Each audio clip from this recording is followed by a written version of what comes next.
অন্তর্বর্তী সরকার প্রধান হিসেবে দায়িত্ব নেওয়ার পর থেকে ইনুস ম্যাজিকের গল্পে ভাসছে দেশ। তবে কাজীর গরু কিতাবে আছে, গোয়ালে নেই প্রবাদ দিনে দিনে সত্যি হয়ে উঠছে বাংলাদেশে। সরকারের পক্ষ থেকে যেসব ম্যাজিকের গল্প শোনানো হয়েছে সেগুলোর বেশিরভাগের দেখা মেলেনি। আবার আওয়ামী লীগ আমলের অনেক বিষয়কে প্রচার করা হচ্ছে ডক্টর ইউনূসের সাফল্য হিসেবে। ২৬ লক্ষ ভারতীয়র বাংলাদেশের চাকরির তথ্য জানানো আইন উপদেষ্টা এবার ১ লাখ বাংলাদেশিকে জাপানে পাঠানোর ইনুস ম্যাজিক হাজির করেছেন। তবে দেখা যাচ্ছে প্রায় ৫ বছর আগে শুরু হওয়া প্রক্রিয়াকে হাজির করা হয়েছে নতুন বদলে। এমনকি জাপানের কাছ থেকে যে আর্থিক সহায়তা পাওয়ার চুক্তির কথা জানানো হচ্ছে সেগুলোর সমঝোতা চূড়ান্ত হয়েছিল আওয়ামী লীগের আমলে। উল্টো আমাদের অনুসন্ধান বলছে নিজের নতুন নতুন প্রতিষ্ঠানকে কাজ পাইয়ে দিতে করছেন চুক্তি, তার বিপুল ব্র্যান্ডিং চলছে সরকারি পৃষ্ঠপোষকতায়। চলুন যাওয়া যাক বিশ্লেষণে।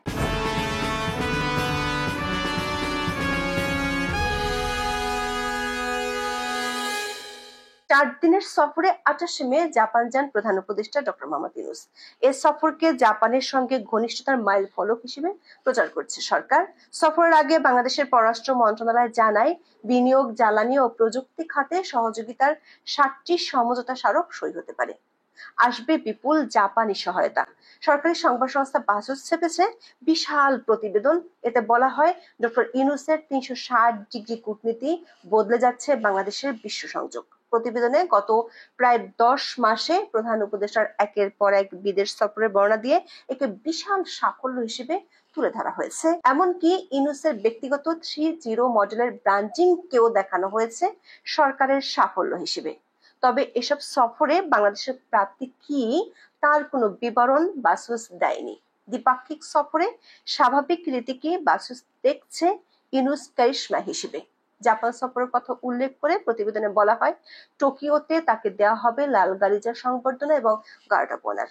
এতেই বোঝা যায় বাংলাদেশের অন্তর্বর্তী সরকারের সঙ্গে সম্পর্ককে জাপান কতটা গুরুত্ব দিচ্ছে। দর্শক, এভাবেই চলছে ইউনূস ব্রাঞ্চ। একই সঙ্গে বেসরকারি প্রতিষ্ঠানের সঙ্গে চুক্তিকে ফুলিয়ে ফাঁপিয়ে ইউনূস ম্যাজিক হিসেবে প্রচারও দেখা যাচ্ছে। ডক্টর ইউনূসের জাপান সফরে দুটি বড় ইউনূস ম্যাজিকের কথা বলছে তার সরকারের পক্ষ থেকে। প্রথমত, জাপানে ১ লক্ষ জনশক্তি রপ্তানির কথিত চুক্তি এবং দ্বিতীয়ত জাপান থেকে $১ বিলিয়ন বেশি আর্থিক সহায়তার চুক্তি। আমরা দেখব এই চুক্তিগুলো কি সত্যি নতুন অর্জন নাকি পুরানো সমঝোতাকে নতুন মোড়কে উপস্থাপন করা হচ্ছে। চলুন প্রথমে দেখি জাপানে ১ লক্ষ জনশক্তি রপ্তানির বিষয়টির বাস্তব চিত্র কি। সরকারি তরফের খবর হলো জাপান বাংলাদেশ থেকে ৫ বছরে ১ লাখ শ্রমিক নেবে। আইন উপদেষ্টা আসিফ নজরুল ২৯ মে ফেসবুকে এই সংবাদকে ইউনূস ম্যাজিক হিসেবে শেয়ার করেন। সরকারি সংবাদ সংস্থা বাসুস প্রতিবেদনে দুটি সমঝোতা স্মারক সইয়ের কথা জানায়। আপাত দৃষ্টিতে মনে হতে পারে এটি অন্তর্বর্তী সরকারের একটি বিশাল সাফল্য, কিন্তু নানা সূত্র থেকে আমরা যে তথ্য পেয়েছি তাই প্রচারণার বাস্তবতাকে চ্যালেঞ্জ করছে। জাপানে ১ লাখ জনশক্তি পাঠানোর যে আওয়াজ উঠেছে তা আসলে একটি ডক্টর ইউনূসের পুরনো বন্ধুর মালিকানাধীন একটি বেসরকারি কোম্পানির মাধ্যমে বছরে মাত্র ৩,০০০ শ্রমিক পাঠানোর চুক্তি। অর্থাৎ ৫ বছরে মোট ১৫,০০০ শ্রমিক পাঠানোর চেষ্টা করা হবে, ১ লাখ নয়। এই চুক্তিটি হয়েছে ওয়াতামি গ্রুপ নামক একটি ম্যানপাওয়ার কোম্পানির সঙ্গে, যা একটি বেসরকারি উদ্যোগ এবং এর সঙ্গে জাপান সরকারের কোনো সরাসরি সম্পৃক্ততা নেই। ওয়াতামি গ্রুপের চেয়ারম্যান তার ব্যক্তিগত ফেসবুক পোস্টে এই চুক্তির বিস্তারিত লিখেছেন। তিনি উল্লেখ করেছেন যে ডক্টর ইউনূসের সঙ্গে তার প্রায় ১৫ বছরের পরিচয় ও ঘনিষ্ঠতা রয়েছে। তিনি আনন্দিত যে ওয়াতামি গ্রুপ ট্রেনিং সেন্টারের মাধ্যমে বাংলাদেশ থেকে প্রতি বছর ৩,০০০ কর্মী নিতে পারবেন। এই ব্যক্তিগত ঘনিষ্ঠতার সূত্রে পুরনো সমঝোতাকে নতুন মোড়কে উপস্থাপন করা হলো কিনা তা নিয়ে অনেকে প্রশ্ন তুলেছেন। বিষয়টি আরো বিস্তারিত বিশ্লেষণ করলে দেখা যায় এই জনশক্তি রপ্তানি প্রক্রিয়া বা কেডিএস বা কাইকম ড্রিম স্ট্রিট নামক প্রশিক্ষণ কেন্দ্রটি নতুন নয়। কেডিএস ওয়াতামি গ্রুপের একটি প্রতিষ্ঠান এবং এটি বহু আগে থেকেই বাংলাদেশ সরকার অনুমোদিত, যার মূল প্রতিষ্ঠান জাপানের ওয়াতামি গ্রুপ। ঢাকায় কেডিএস এর কার্যক্রম শুরু হয় 2023 সালের জানুয়ারিতে। তাদের ওয়েবসাইট অনুযায়ী উদ্বোধনী অনুষ্ঠানে জাপানি রাষ্ট্রদূত সহ কয়েকজন কর্মকর্তা উপস্থিত ছিলেন। একটি জনশক্তি ট্রেনিং সেন্টার উদ্বোধনী অনুষ্ঠানে সে সময়ের বাংলাদেশ সরকারের কোনো মন্ত্রী, প্রতিমন্ত্রী তো দূরের কথা, সংশ্লিষ্ট মন্ত্রণালয়ের কোনো কর্মকর্তাও যাননি। অথচ সেই প্রতিষ্ঠানের সঙ্গে জাপানের নতুন সমঝোতা স্মারক সই হয়েছে খোদ প্রধান উপদেষ্টার উপস্থিতিতে।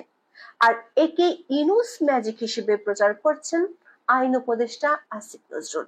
2023 সালের ফেব্রুয়ারিতে জাপানের জেট্রোতে প্রকাশিত একটি প্রতিবেদনে পরিষ্কার উল্লেখ আছে, জাপানে দক্ষ বাংলাদেশি কর্মী নেওয়ার প্রক্রিয়া আরো কয়েক বছর আগেই শুরু হয়েছে।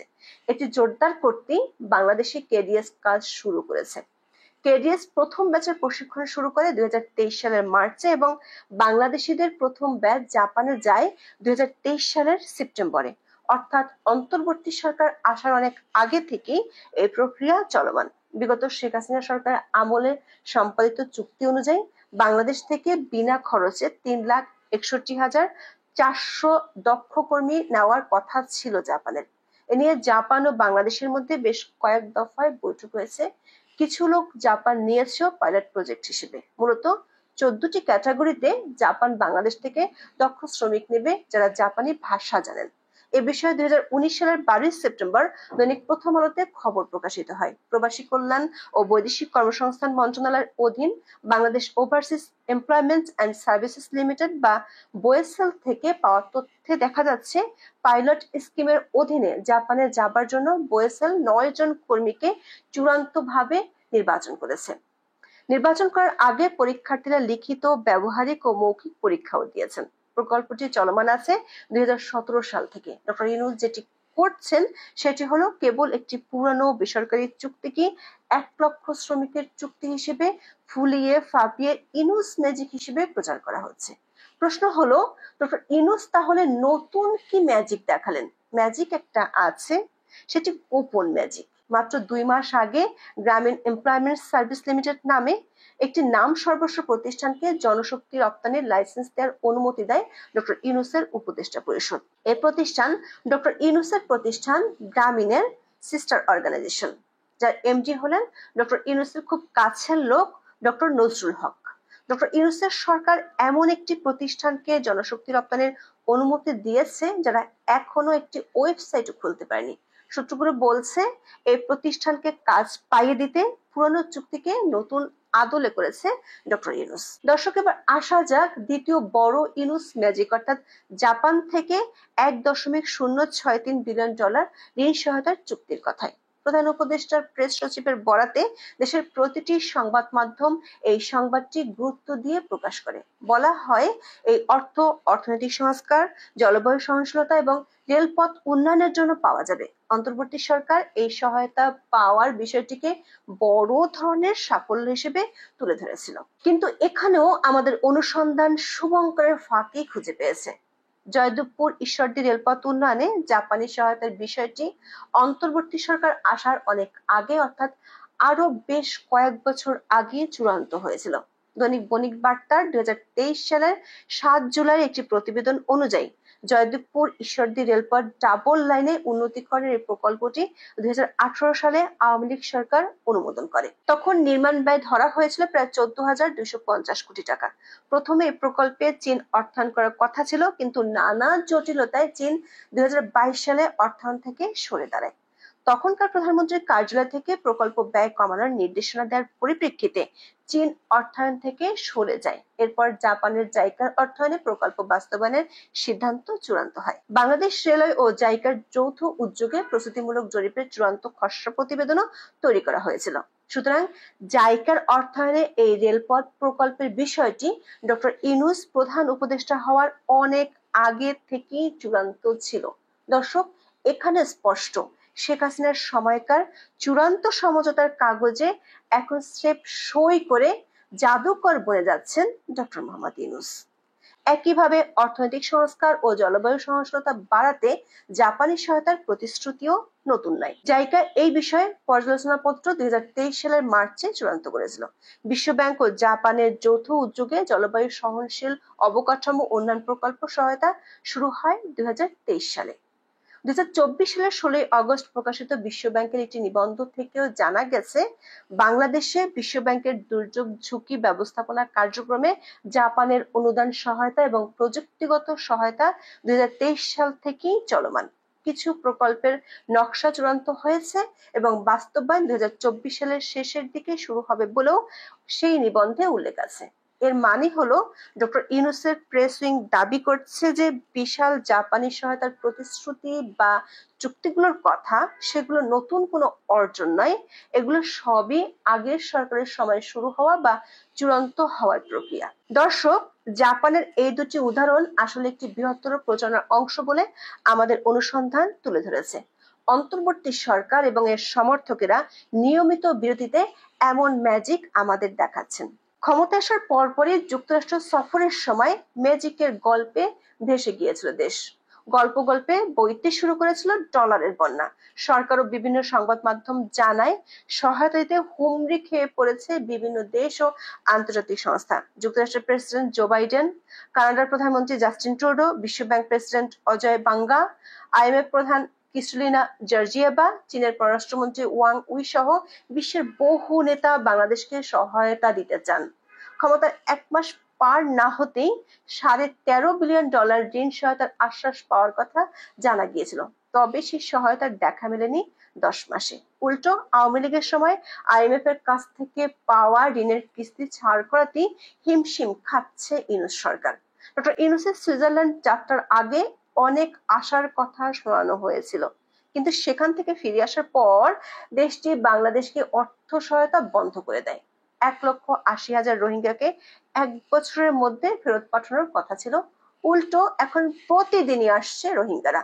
চীন সফরের পর বিনিয়োগের বড় বড় কথা বলা হয়েছিল, বিনিয়োগ সামিটের স্বপ্ন দেখানো হয়েছিল। বাস্তবতা হলো, বিদেশি বিনিয়োগ শরণার্থিত কালের সবচেয়ে বেশি কমেছে ডক্টর ইউনূসের আমলে। কাতারের সফরে বলা হলো দেশটি 756 জন সেনা সদস্য নিবে, কিন্তু আমরা জানলাম শেখ হাসিনার আমলে 1129 জনকে নেওয়ার কথা ছিল। গত বছর আগস্টে ভয়াবহ বন্যার সময় 1000 কোটি টাকা আসার কথা শুনিয়েছিল। ভয়াবহ বিমান জটের জন্যই বোধহয় সে টাকা এখনো এসে পৌঁছায়নি। বলা হলো সৌদি আরবে বিমান ভাড়া কমানো হয়েছে, কিন্তু ওয়েবসাইট বলছে ভিন্ন কথা। সব মিলে ডক্টর ইউনূসের বিপুল ব্র্যান্ডিং চলছে সরকারি পৃষ্ঠপোষকতায়, অর্থায়নে। প্রশ্ন হলো, শুধু ব্র্যান্ডিং দিয়ে আর কতদিন দেখানো যাবে ইউনূস ম্যাজিক? এখন এ পর্যন্ত। সবাই ভালো থাকুন, সুস্থ থাকুন, নিরাপদে থাকুন। দেখা হবে আগামী পর্বে।